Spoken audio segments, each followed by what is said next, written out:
Hey guys, what's up? Steven here doing another edition of the Guilty as Charged Film Room. Today, talking all things Brandon Staley.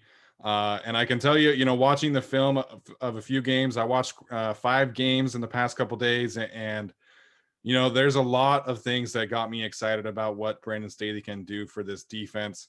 And I think there's this common misconception out there that the Rams defense was only good because of Aaron Donald and Jalen Ramsey. And listen, like, Staley used the two of them to the best of their abilities, and he game planned around them. Absolutely. But to me, that's kind of a lazy take because football's a team game. Like, this isn't basketball where you have two all-stars and you're set, like the Lakers with LeBron and Anthony Davis. So, I really think that's a lame excuse of trying to discredit what Brandon Staley did last year. And we're going to get over what he did with those two and what I think we can look forward to in seeing some kind of roles. I think obviously a lot will depend on what exactly Staley wants to do on defense, right? And how much he wants to change things. And it is important to remember that the Rams were running a 3-4 defense before last year. Staley was kind of hired as defensive coordinator to get them over the hump, if you will. And so I'm saying this now in January, on January 19th, temper expectations for the 2021 season for the Chargers. It's going to be, or at least for the defense anyways, it's going to be an adjustment for a lot of players. And it's going to be, this defense is going to be a lot more complicated. It's going to be a lot more, everything is going to be different, right? And so many of these players have been playing in Gus Bradley's scheme for 4 years, and now they're going to be playing in a totally different scheme. So I'm excited, but temper expectations. It's going to be an adjustment period. Don't expect them to come and play lights out as soon as the 2021 season starts. Okay, but definitely going to go through some things and kind of show you all what to expect and what we can expect in terms of coverages, in terms of fronts, and all that good stuff. And I also do want to give a shout out to our guy Brett Arios, who is the guy who made our thumbnail for this episode. Make sure you follow him on Twitter at BoltBrett. He's definitely doing some great work in terms of graphics and things like that. All right, let's get started.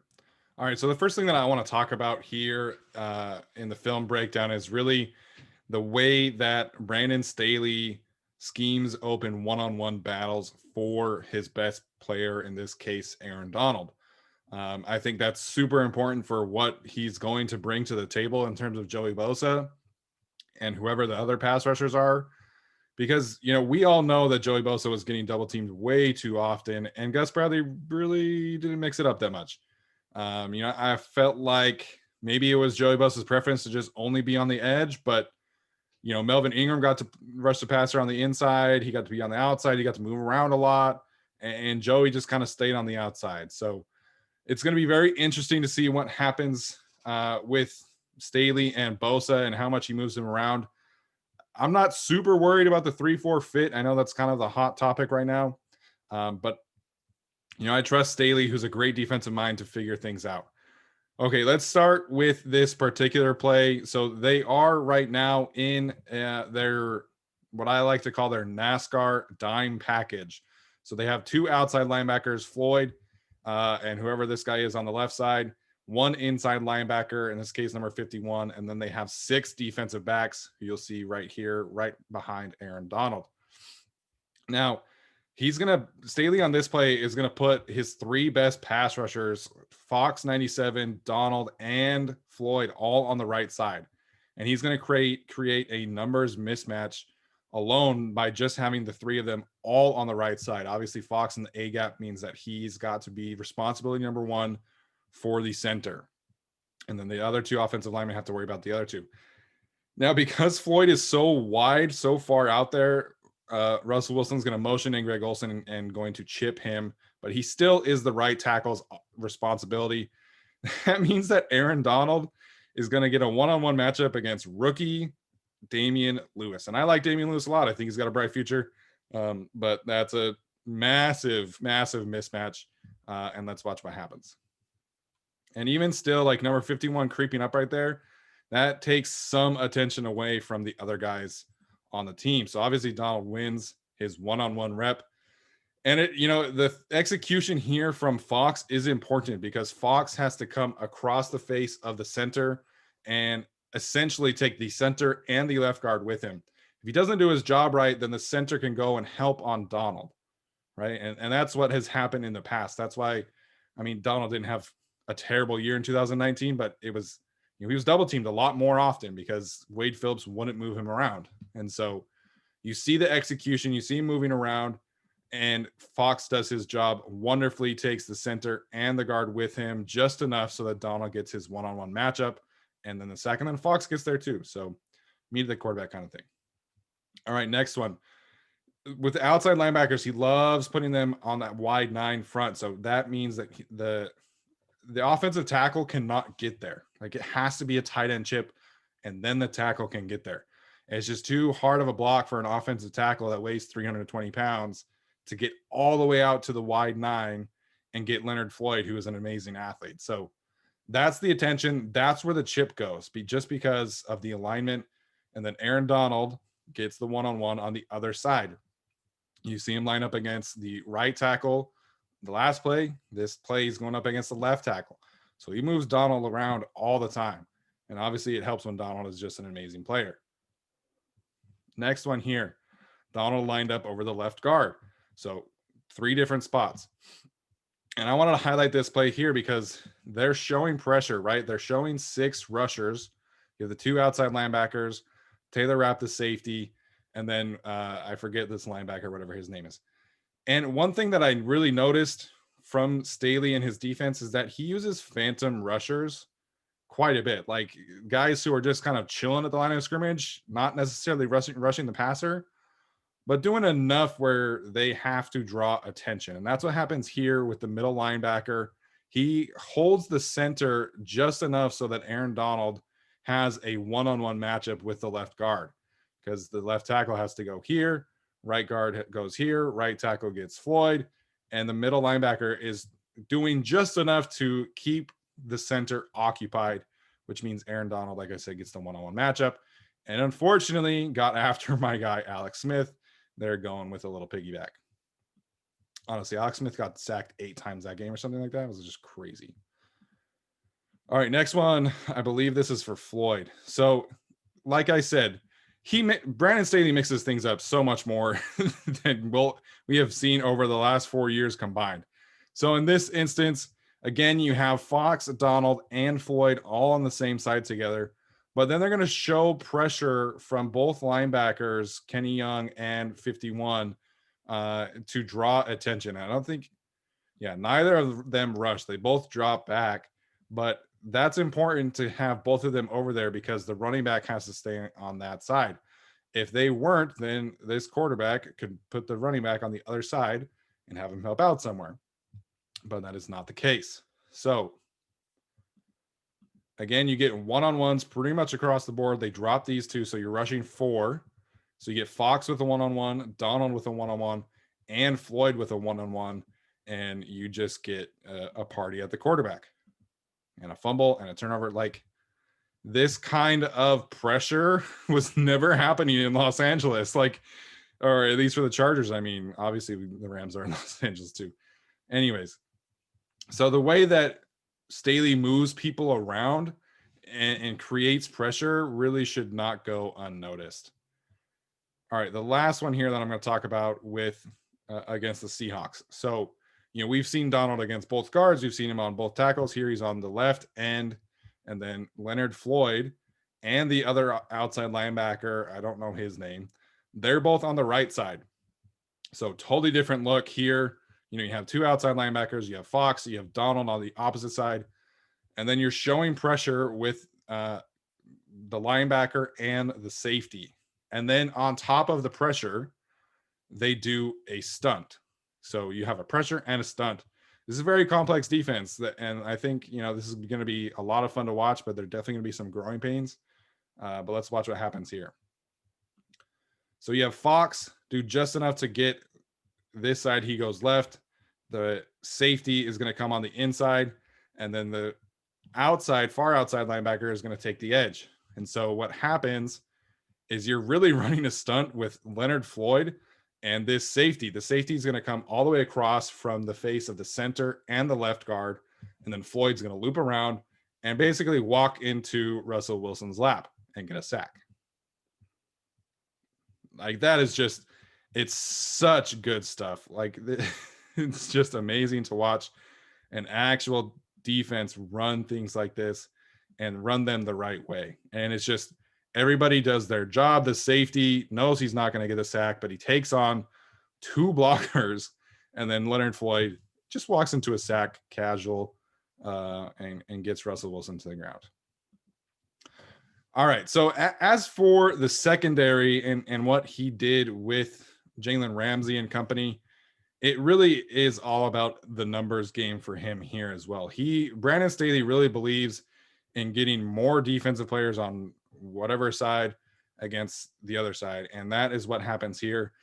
It's a mix of zone and man. So on this particular play, it is zone, but he does use man-to-man coverage quite a bit.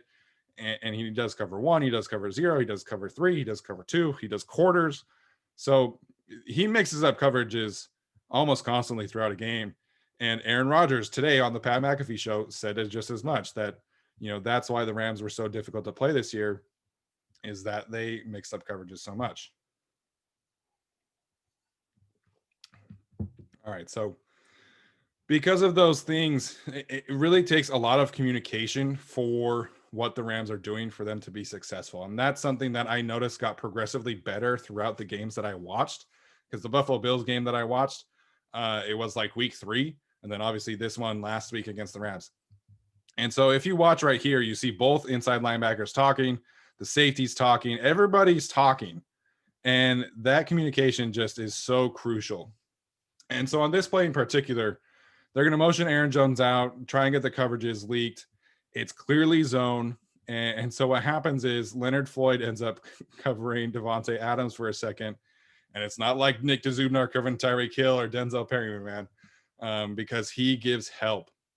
And that's my favorite thing about what Brandon Staley does, is that everybody always has someone behind him supporting them. And in this case, these 3 linebackers, Floyd and the 2 inside linebackers, are basically going to play on a rope, right? You see that diagonal line. The 3 of them are responsible for Adams and whoever number 19 is. And it works. Like that makes it so Aaron doesn't play left. And then you have these 2 providing help as well. Obviously, Jalen Ramsey can cover Aaron Jones, no disrespect. And then the safety just chilling over top. And then on this side, you have a one-on-one matchup for Darius Williams on the outside, and a one-on-one matchup for what's his name, Troy Hill, in the slot against Allen Lazard. And so because of the way that this defense is set up, Aaron is looking left. His left is taken away, so he has to come back to the right. That allows the pressure to at least hit home. Aaron gets away from it, obviously, and then makes a special play to get out of that, and ultimately ends up as an incomplete pass. So there's a lot of layers here. It's a lot of communication. It's very complex, but it's definitely, it's a fun defense to watch, frankly. And we'll go to the next one here. So like I mentioned, in terms of the numbers game, the Packers love their play action their run pass option looks, especially to Davante Adams. And so the Rams were prepared for this. And so you have the 4 defensive players up top ready for the bubble screen to Davante Adams. And that's how you have to play that, right? So you leave the middle of the field a little vacant to prepare yourself for the bubble screen. And then just in case they do pass it, they have Floyd, the other corner, the other safety for Robert Tonyan, and Aaron Jones. And so the Rams did a fantastic job preparing for what the Packers are doing, or were doing, I should say. All right, the last one from the Packers game that I wanted to highlight here, I tweeted this out about Jerry Tillery. I think it's going to be a tough task to get him involved as a full-time starter, because he's just not strong enough against the run, frankly. And what Staley wants his defensive linemen to do against the run is anchor down. He wants them to set the line of scrimmage, not get pushed back, not get pushed either way. And that's different than what the Chargers were doing, because the Chargers want their defensive linemen to flow and scrape and make plays, right? And that's not necessarily a bad thing. There's not really a better way. It's just, coach's preference. And in this instance, he just wants his defensive lineman, even Aaron Donald, to set the line of scrimmage. You have Donald taking on 2 right here. You have the nose guard right here.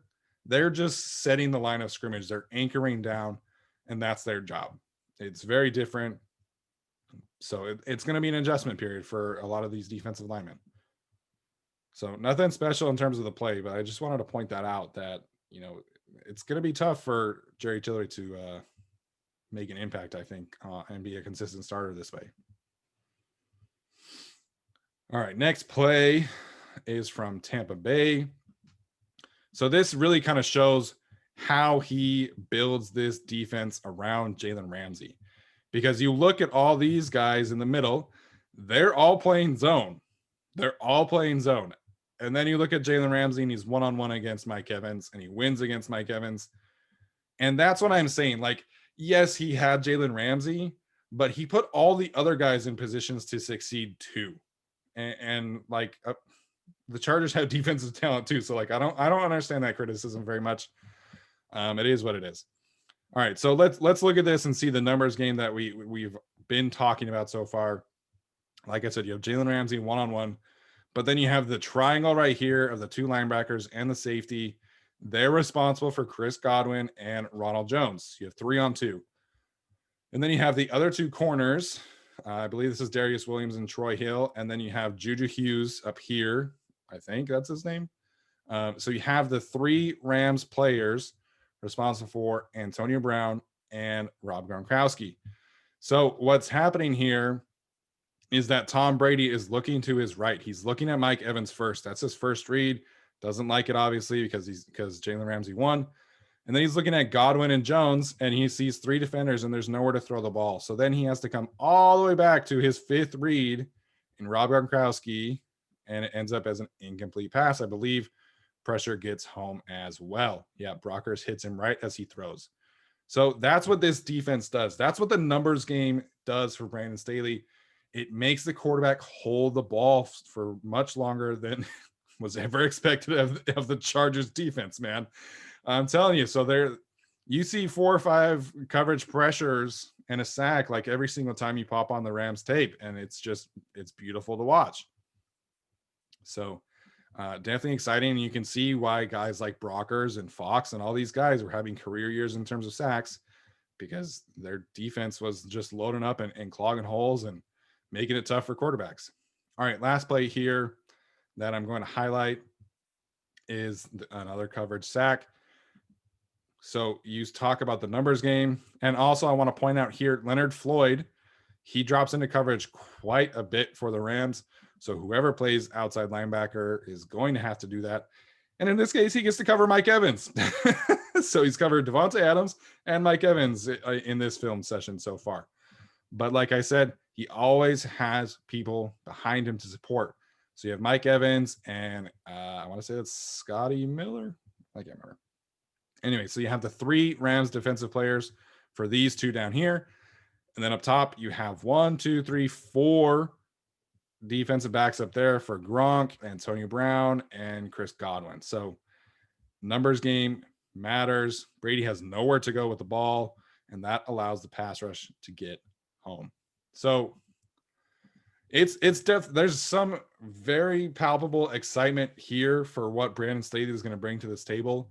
In terms of fit, he's going to have to work around the roster, and I would expect it to be kind of a transition year because they've been playing 4-3 cover 3 defense. So maybe he doesn't have the right pieces to run the 3-4 fully, but it's exciting because he works around his best players' talents. In this case, Jalen Ramsey gets to play one-on-one as much as he wants, it seems like, and that creates a huge numbers advantage for everybody else. Aaron Donald, he rushes from all 5 spots, and he gets one-on-one matchups for him all the time, and that creates a mismatch, across the board. And same with Leonard Floyd. Leonard Floyd gets to move around. Fox gets to move around. And so I'm very excited about the defensive line and what they're going to be able to do. I think that Joey Bosa is going to have a career high season in sacks. And I think whoever they get in terms of interior rushers, I think Jerry Tillery could have a big year in terms of sacks and pressures. So there's some good things to be excited about. In terms of secondary, we'll see. Obviously, Derwin James is not Jalen Ramsey, but they can stick him one-on-one against the tight ends, and then you have the numbers advantage on the outside. You can put the safeties helping over the top on the outside, leave Derwin James one-on-one, and he's fine. So they're different. Obviously, Aaron Donald and Jalen Ramsey, it's different than Joey Bosa and Derwin James and Kenneth Murray and Drew Tranquil. So it's going to be different, and then there's going to be an adjustment period, but there are a lot of things to be excited about and definitely some things to look forward to. And I'm excited to see what pans out from here. So that'll do it. If you guys learned something, please comment and let me know. Make sure and subscribe to our channel. We are going to be doing out a lot more videos from here on out, especially while the draft comes up. So like I said, make sure and hit that subscribe button and the like button. You don't have to comment, but that would be nice as well. All right. Thanks, guys. Have a wonderful night.